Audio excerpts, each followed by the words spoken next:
कई दिनों से मुझे वो मैसेज में लिख रही थी, जनाब आला, हजूर वाला, बस 1 मिनट मुझसे बात कर लो।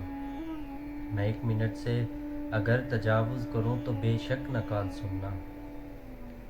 मैं ज़ेर लब मुस्कुरा के लिखता, बहुत बिज़ी हूँ, अभी नई नज़्म हो रही है।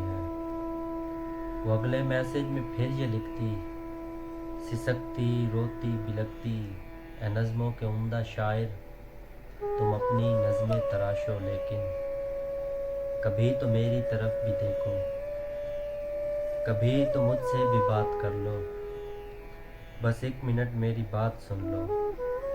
मैं हंस के लिखता, फजूल लड़की बहुत बिज़ी हूँ, बस 1 मिनट ही तो है नहीं ना। वो कई दिनों तक खामोश रहती, फिर एक दिन मैंने उसकी हालत पे रहम खाकर जवाब लिखा, बस 1 मिनट है और 1 मिनट से ज़्यादा बिल्कुल नहीं सुनूंगा। तो उसने ओके लिखा और एकदम से कॉल कर दी। मैं कॉल पिक करके चुप खड़ा था।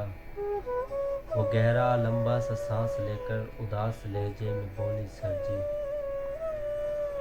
मैं जानती हूँ कि 1 मिनट है और 1 मिनट में मैं अपने अंदर की सारी बातें किसी भी सूरत न कह सकूँगी।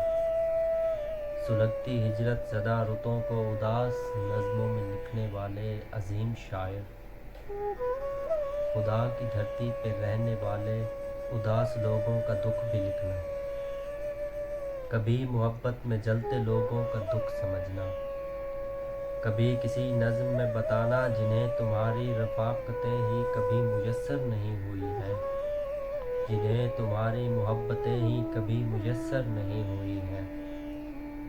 कभी जो महरूमियों के मौसम बहुत सताएं तो क्या करें वो, कभी जो तन्हाइयों की शामें बहुत रुलाएं तो क्या करें वो।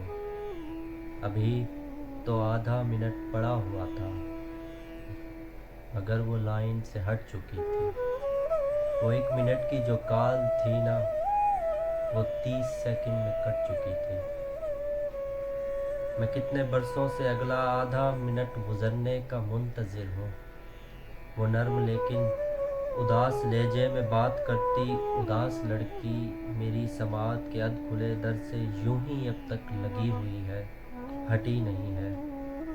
बहुत से सालों से चल रही है, वो कॉल अब तक कटी नहीं है, वो कॉल अब तक कटी नहीं।